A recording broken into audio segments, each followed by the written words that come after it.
और आज हम सीखेंगे कि परमेश्वर का वचन हमारे जीवन में क्यों महत्वपूर्ण है। सो निकालिए भजन संहिता की किताब पुराने नियम से और इसका 1 अध्याय और इसके पहले पद में हम मनन करेंगे। क्या ही धन्य है वह पुरुष जो दुष्टों की युक्ति पर नहीं चलता और ना पापियों के मार्ग में खड़ा होता और ना ठट्टा करने वालों की मंडली में बैठता है। हाँ, देखो प्रभु उस व्यक्ति को धन्य कहता है। लिखा है क्या ही धन्य है वह पुरुष जो दुष्टों की युक्ति।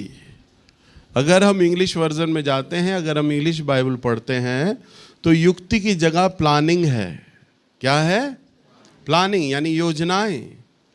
क्या ही धन्य वे पुरुष जो दुष्टों की युक्ति यानी दुष्टों की योजनाओं पर नहीं चलता और ना पापियों के मार्ग में खड़ा होता है। हाँ, और ना ठट्टा करने वालों की मंडली में बैठता है। और ना ठट्टा करने वालों की मंडली में बैठता है।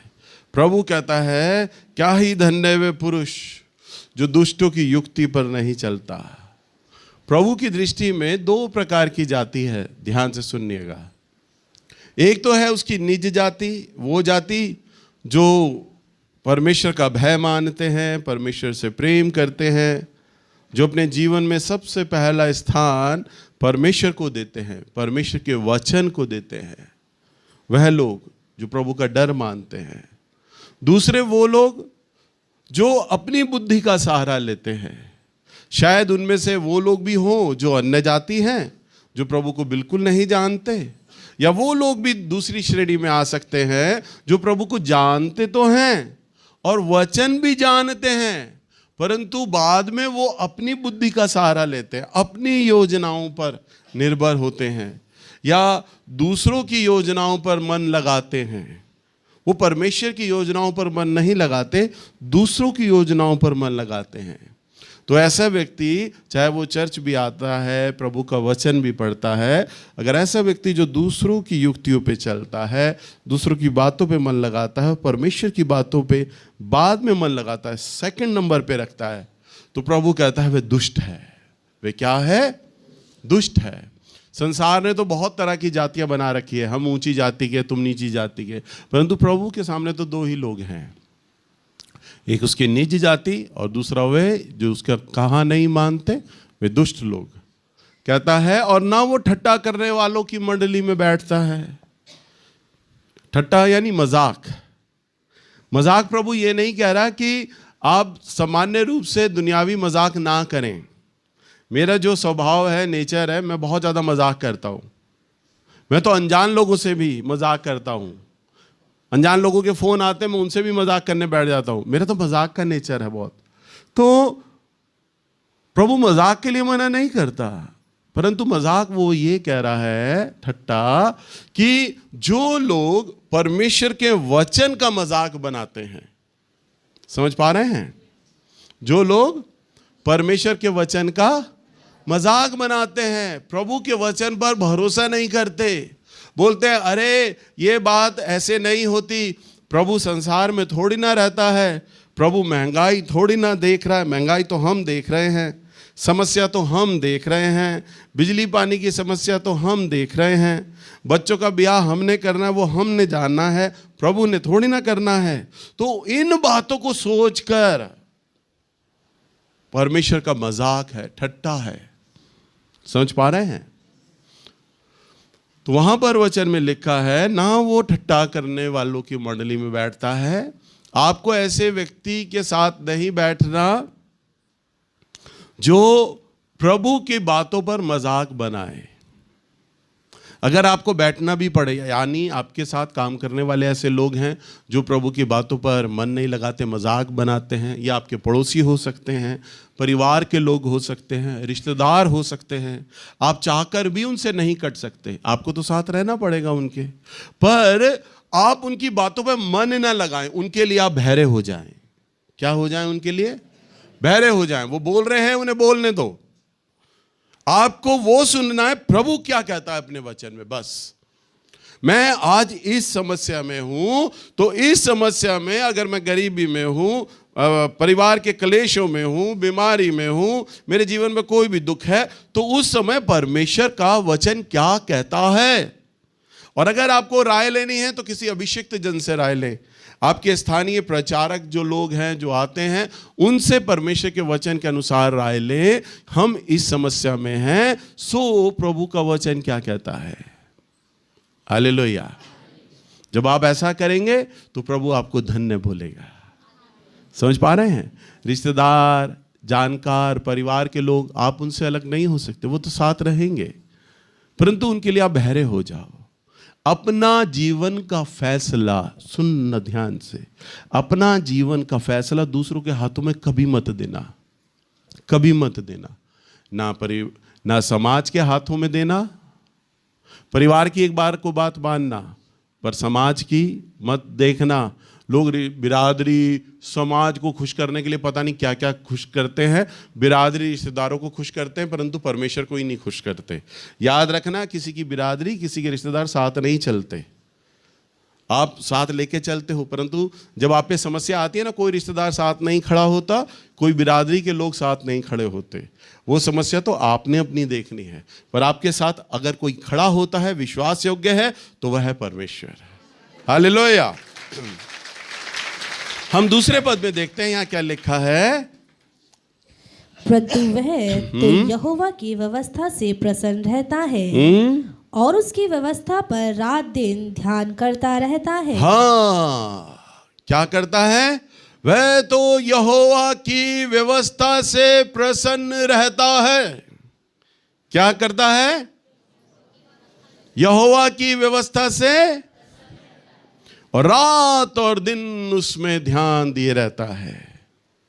रात दिन बस प्रभु का वचन पढ़ता है वो। और लिखा है यहोवा की व्यवस्था से प्रसन्न होता है। क्या होता है? यहोवा की व्यवस्था से। तो आप प्रसन्न क्यों होंगे बताओ? वचन से आप पढ़ोगे तो आप प्रसन्न क्यों होगे? विचार करो, सोचो। आपके हाथों में भी प्रभु का वचन है, तो आप प्रसन्न क्यों होगे? क्यों होगे प्रसन्न? मैं आपको एग्जाम्पल देता हूं अपने जीवन से। जब हम बहुत ज्यादा गरीबी में थे, हमारे गरीबी से निकलने की कोई भी दूर तक आशा नहीं थी। दूर तक, जिस कलीसिया में जाते, उस कलीसिया के लोग हमें सपोर्ट नहीं कर सकते थे, परिवार, रिश्तेदार सपोर्ट नहीं कर सकते थे। गरीबी से निकलने की कोई आशा नहीं थी। परंतु ढका चर्च के जो पादरी साहब थे, वो हमारे घर में आते, तो वो हमें कहते, बेटा तुम गरीब हो ना, तो प्रभु के ऊपर भरोसा रखो। प्रभु कहता है, देखो तुम पढ़ो, व्यवस्था विवरण निकालते, प्रभु का वचन क्या कहता है देखो। प्रभु कहता है, मैं तुम्हें पूछ नहीं वरन सर ही ठहराऊंगा। जब हम पढ़ते और वो हमें इसका मतलब बताते, बेटा पूछ क्या होती है, उसे अनादर मिलता है, उसका आदर नहीं होता, पर सर को आदर मिलता है। सर पे तो ताज रखा जाता है। तो हम गरीब होते थे, हम पढ़ते थे, हम भी रोते हुए पढ़ते थे, क्या हमारा आदर होगा कभी? कि गरीब आदमी का आदर नहीं होता है ना, गरीब आदमी का आदर नहीं होता। तब हमारा कोई आदर नहीं था, पर हम पढ़ते थे, वचन में लिखा है हम ताज बनाए जाएंगे, हमारा आदर होगा। वचन में हम पढ़ते थे, फिर तुम्हें उधार लेना ना पड़ेगा, तुम्हें उधार लेना ना पड़ेगा, वरन मैं तुम्हें एक ऐसी जाति बनाऊंगा कि तुम उधार दिया करोगे। हालेलुया। और हम पढ़ते हुए रोते, सच में प्रभु ऐसा है। हमारे जीवन में एक नई आशा आ गई, नई उम्मीद आ गई। शायद अगला वर्ष प्रभु हमारे जीवन में ऐसा करने जा रहा है कि हमें उधार लेना नहीं पड़ेगा, क्योंकि वचन में लिखा है मैं तुम्हें उधार देने वाली जाति बनाऊंगा। हम बीमारी में रहा करते थे, बंधुआइयों में रहा करते थे, और वचन में लिखा है और तुम्हारे सारे पाप, तुम्हारे सारे अधर्म प्रभु यीशु मसीह के लहू के द्वारा साफ किए गए। दुनिया का कोई भी ज्योतिष, कोई भी तांत्रिक, कोई भी बाबा नहीं निकाल पाया प्रभु की सामर्थ्य उसे निकालेगी। हम बड़े प्रसन्न होते हैं और हम प्रभु के वचन से इतना प्यार करने लग गए, आप यकीन नहीं मानेंगे, हमारे घर में 4-4, 5-5 बाइबल होती, सबकी अपनी पर्सनल बाइबल होती। कहाँ एक वक्त था हमारे घर में बाइबल ऑल्टर पे रहा करती थी, रेशमी कपड़े में लिपटी हुई, उसे कोई हाथ नहीं लगाता था। तब वचन का महत्व हम जानते ही नहीं थे। हम प्रतिदिन उपवास करने लग गए, कभी मेरी बहन करती, कभी मैं करता, कभी मेरे पापा करते। हम लोग उपवास भरे जीवन जीने लगे।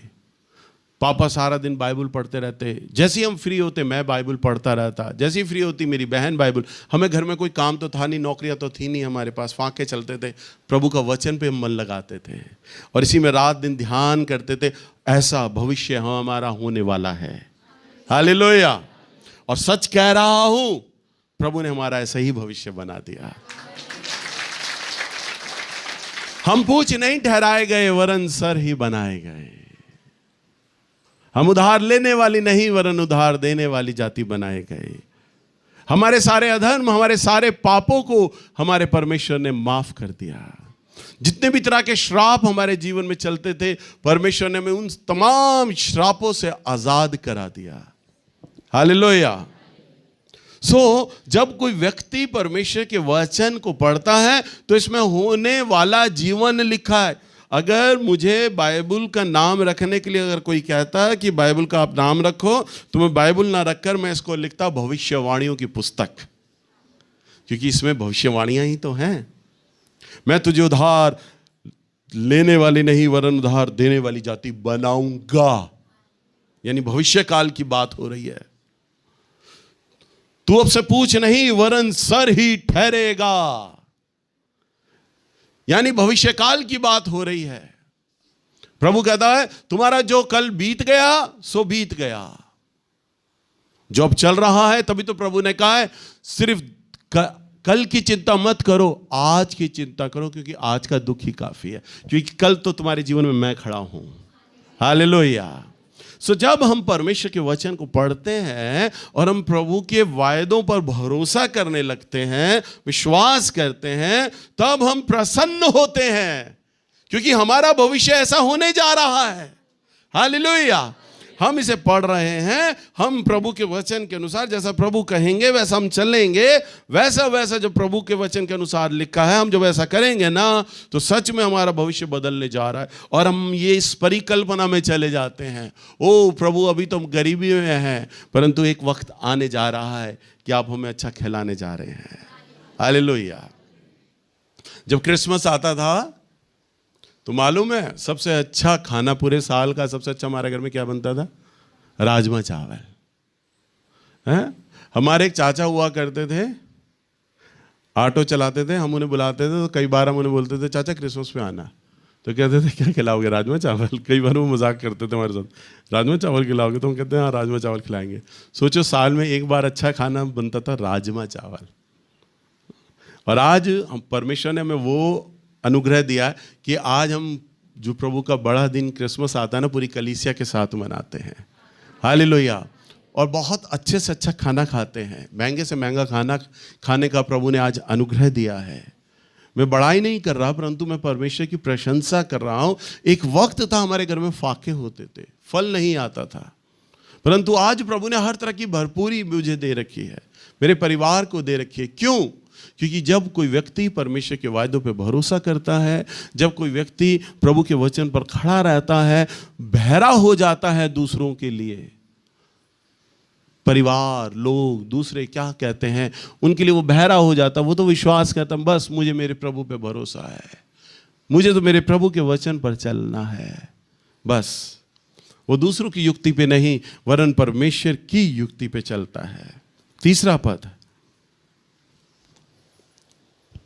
वह उस वृक्ष के समान है जो बहती नालियों के किनारे लगाया गया है और अपनी ऋतु में फलता है और जिसके पत्ते कभी मुरझाते नहीं, इसीलिए जो कुछ वह पुरुष करे वह सफल होता है। हाँ, वह उस वृक्ष के समान है जो बहती नालियों के किनारे लगाया गया था। बहता पानी साफ पानी होता है। वचन में लिखा है वो किनारे पे लगाया गया है, लगातार उसकी जड़ को ताजा पानी मिल रहा है और वो अपनी ऋतु में फलता है। अपने देखिए परमेश्वर का जो वचन है ना, प्रभु यीशु मसीह ने कहा, मैं स्वर्ग की वो रोटी हूं, जो मुझ में से खाएगा वो कभी भूखा ना होगा, जो मुझ में से पिएगा वो कभी प्यासा ना होगा। हालेलुया। जब आप प्रभु यीशु से मिलते हैं, जब आप प्रभु का वचन पढ़ते हैं, तो आपको आत्मिक, शारीरिक की बात नहीं कर रहा, आत्मिक भूख और आत्मिक प्यास प्रभु तृप्त कर देता है। हालेलुया। जब आज आप प्रभु का वचन जो बड़े ध्यान से सुन रहे हैं, जो प्रभु से मिल रहे हैं ना, उनका आज आना यहां सफल हो गया है। हालेलुया। उन्हें आत्मा में तसल्ली हो गई है। ओ प्रभु ने वचन में मुझसे बातचीत की है, प्रभु ने मुझे चंगाई और छुटकारे का अनुग्रह दिया, मुझे चंगा किया परमेश्वर ने। प्रभु ने आज मुझसे व्यक्तिगत भविष्यवाणियों में बात किया है। आज जब आप आते हैं तो परमेश्वर से आप मुलाकात करते हैं, आपकी प्यास तृप्त होती है, आपकी भूख को मिटाया जाता है। कैसे? परमेश्वर के वचन के द्वारा, परमेश्वर की उपस्थिति के द्वारा। और जब आप लगातार प्रभु से जुड़े रहते हैं तो आपको लगातार खुराक मिलती रहती है, आत्मिक खुराक। हालेलुया। मैं शारीरिक बात नहीं कर रहा, आत्मिक बात कर रहा हूं। किसान जब किसी पेड़ को, किसी पौधे को जब सींचता है तो पानी कहां डालता है? जड़ में। ऊपर डालता है? पत्तों पे, तने पे? कहां डालता है? जड़ पे। और जब दवा डालेगा कि कीड़ा ना लग जाए, कहां डालेगा? जड़ में। खाद डालेगा कहां? जड़ में। और आपकी जड़ मालूम है कहां है? आपका मन। आपका जड़ क्या है? आपका मन। मन को परमेश्वर के वचन से सींचोगे। राजा दाऊद कहता है, मैंने तेरे वचन को अपने हृदय में रख छोड़ा है ताकि तेरे विरुद्ध पाप ना करूं। तो कहां है आपका मन? हालेलुया। जब आप परमेश्वर के वचन से अपने मन को, अपने दिमाग को भरते हैं लगातार, दिमाग को पोषित करते हैं, अपने मन को, अपने दिमाग को पोषित करते हैं, उसे खुराक देते हैं, तो जब आप बहती जल के किनारे लगे हुए हैं ना, तो उसका प्रभाव बाहर दिखाई देने लग जाएगा। हालेलुया। एक कोरस भी है, यीशु मेरे अंदर काम करता वो बाहर। वो भीतरी मन से आपको चंगा करने लग जाएगा। हमारे श्राप कैसे टूटे? कोई ओझा तांत्रिक बाबा नहीं आया, अंदर से मन से टूट गए। जब हम श्रापित थे तो ऊपर से ऐसे हम दिखाई देते थे जैसे अब दिखते हैं। शरीर में कोई बदलाव नहीं हुआ, विचारों में हुआ, आत्मा में हुआ, क्योंकि परमेश्वर अंदर से काम करता है। जब उसने अंदर से काम करना शुरू किया तो हमारी गरीबी जो बाहर दिखाई देती थी वो दूर होने लग गई और हम संपन्नता की तरफ आने लग गए। समझ पा रहे हैं? हमारे घर में घुसते ही जो कंगालपन दिखाई देता था, अभाव दिखाई देता था, प्रभु उन तमाम चीजों को दूर से दूर करने लग गया, क्योंकि वो अंदर से पोषित हो रहा है परंतु प्रभाव बाहर दिखाई देने लग जाता है। हालेलुया। बहते जल के किनारे लगा है और लिखा है, और वह अपनी ऋतु में फलता है और उसके पत्ते कभी मुरझाते नहीं। हालेलुया। बहुत अच्छी बात लिखी है, वो अपनी ऋतु में फलता है। बोलिए अपनी ऋतु। अपनी ऋतु। अपनी ऋतु का मतलब मौसम। अब तो विज्ञान ने परमेश्वर के साथ छेड़छाड़ कर दी है, इसलिए बाजार में अब हर तरह के फल मिलते हैं। पर जब हम छोटे थे तो हम इंतजार करते थे, सर्दियों में अब ये फल आएगा, सर्दियों में अब ये सब्जी आएगी, है ना। परमेश्वर ने हर एक फल को बड़े सोचकर बनाया है। तरबूज, आम, खीरा, ककड़ी, अंगूर, ये सब गर्मी के फल हैं, पानी भरे वाले। और गर्मी में आदमी को पानी चाहिए होता है, और सर्दी में उसने गर्म फल बनाए, गर्म तासीर वाले बनाए, सब्जियां गर्म तासीर वाली बनाए ताकि उसे गर्म महसूस हो। पानी को ही ले लो, बरमे को ले लो। सर्दी में वही जमीन, उसे जमीन जबकि ठंडी हो जाती है, ओस गिर रहा है, ठंडी हो रही है, पर ठंड में जब आप पानी निकालोगे बाहर में से तो गर्म आता है, और गर्मी में वही पानी ठंडा हो जाता है। मेरे परमेश्वर ने क्या फ्रिज बनाया है, क्या ऑटोमेटिक चीज बनाई है ना, बड़ा अच्छे संतुलन। पर मनुष्य ने क्या कर दिया, उसमें तमाम चीजों की छेड़छाड़ कर दी। परंतु यहां पर वचन में लिखा है, अगर परमेश्वर की दृष्टि में अगर आप चलते हो तो लिखा है वह अपनी ऋतु में फलता है। क्या करता है? यानी एक पेड़ नाली के किनारे लगा रहेगा। सुनो, किसान की भाषा में, एक पेड़ नाली के किनारे लगा रहेगा, धीरे धीरे उसका सूखापन जाता रहेगा, हरियाली आती रहेगी, धीरे धीरे उसमें मुरझानापन दूर होगा, फूल आने लग जाएगा, फिर उसमें पत्ते आएंगे, फिर उसका फल आएगा। पर फल कब आएगा? उसकी ऋतु में। उसकी अब ध्यान से सुनना मैं क्या कहने जा रहा हूं। तुम सब भी यहां आए हुए हो प्रभु के पास, बस तुम्हें क्या करना है? बहते जल के किनारे लगे रहना है। बहते जल के किनारे लगे रहना है। परमेश्वर ने तुम सबकी एक ऋतु बनाई है। हालेलुया। तुम सबका एक मौसम बनाया है, फलने का, उठाने का। वो उठाएगा जरूर, उसका ऋतु है तुम्हारे लिए, बनाया है उसने तुम्हारे लिए ऋतु, परंतु वो अपने समय अनुसार।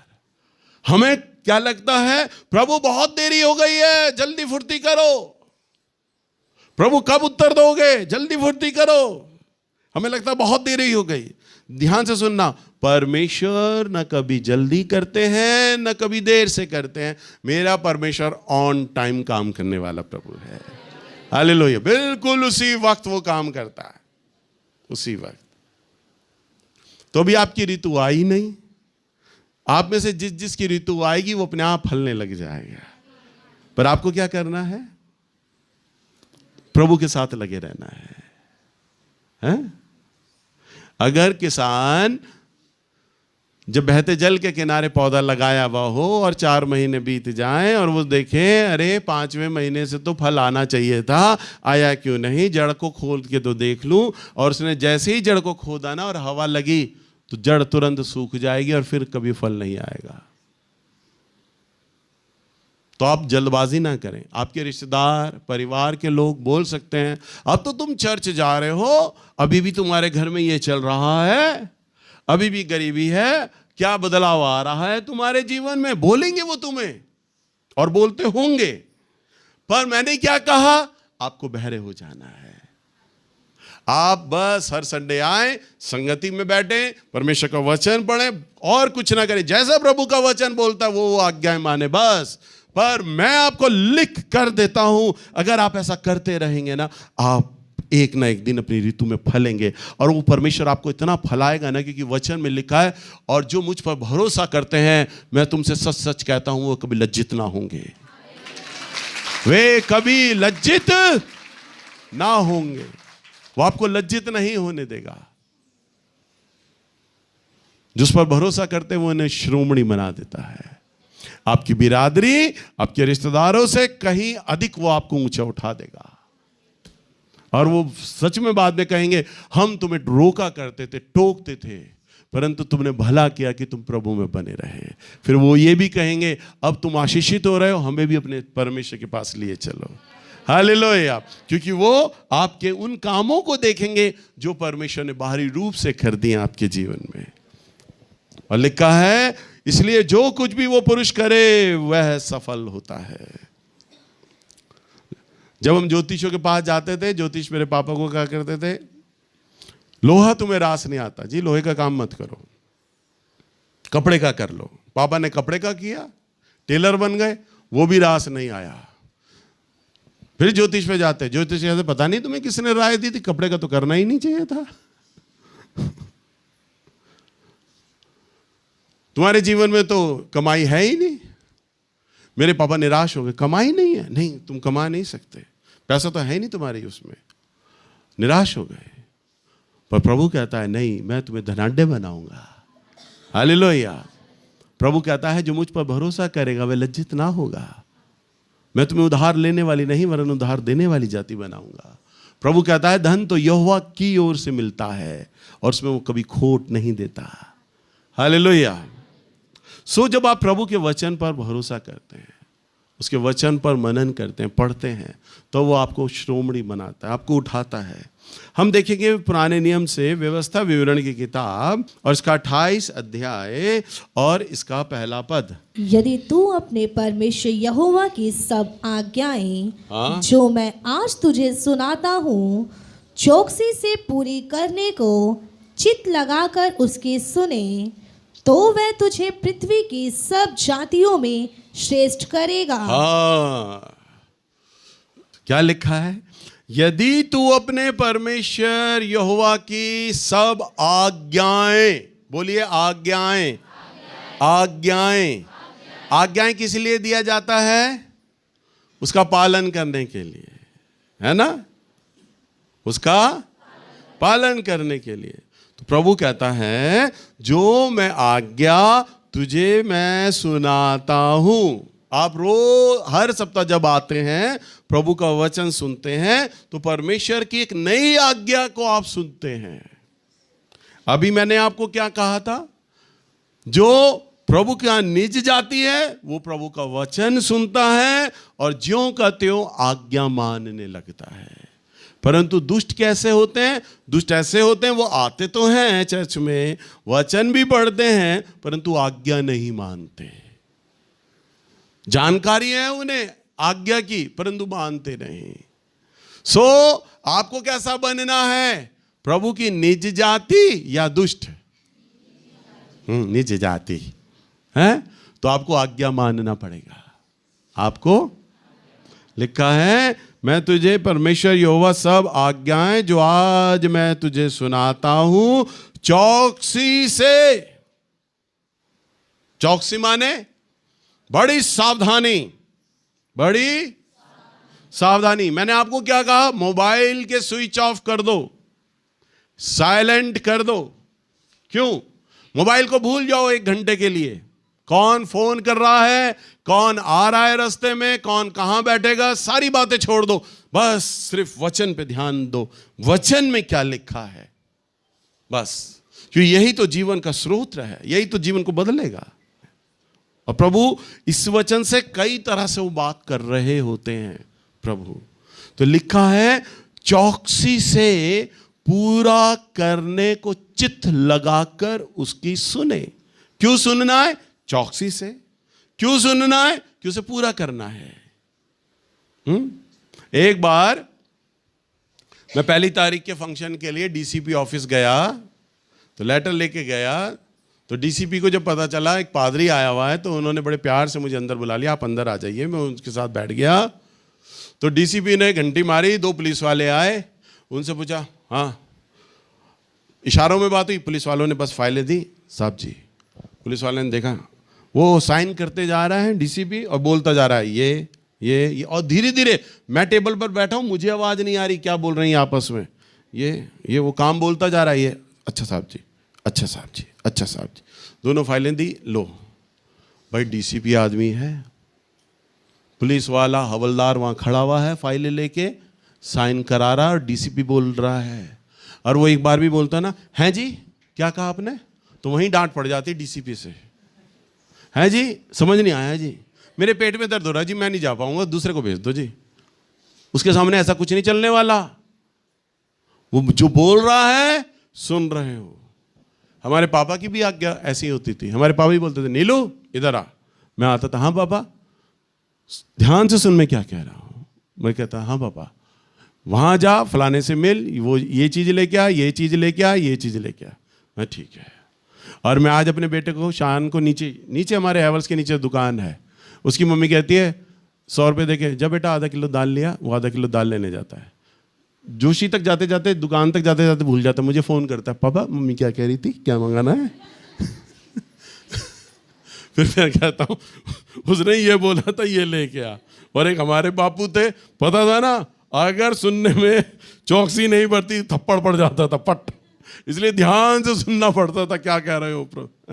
हालेलुया। इसलिए आपको क्या करना है? परमेश्वर का डर मानना है, बड़े चौकसी से सुनना है प्रभु क्या कह रहे हैं। प्रभु क्या बोल रहे हैं वो मुझे सुनना है। क्यों सुनना है? पूरा करना है।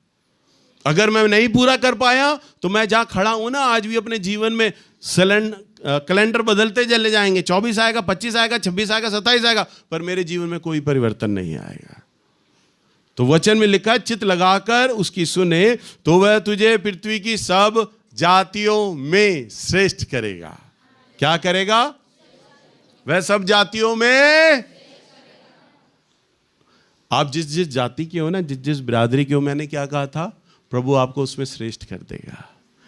आप जिस जाति के हो, जिस बिरादरी के हो, प्रभु क्या कह रहा है, आपको क्या करेगा? बस आपको वचन को ध्यान से सुनना है और उसका क्या करना है? पालन करना है। हालेलुया।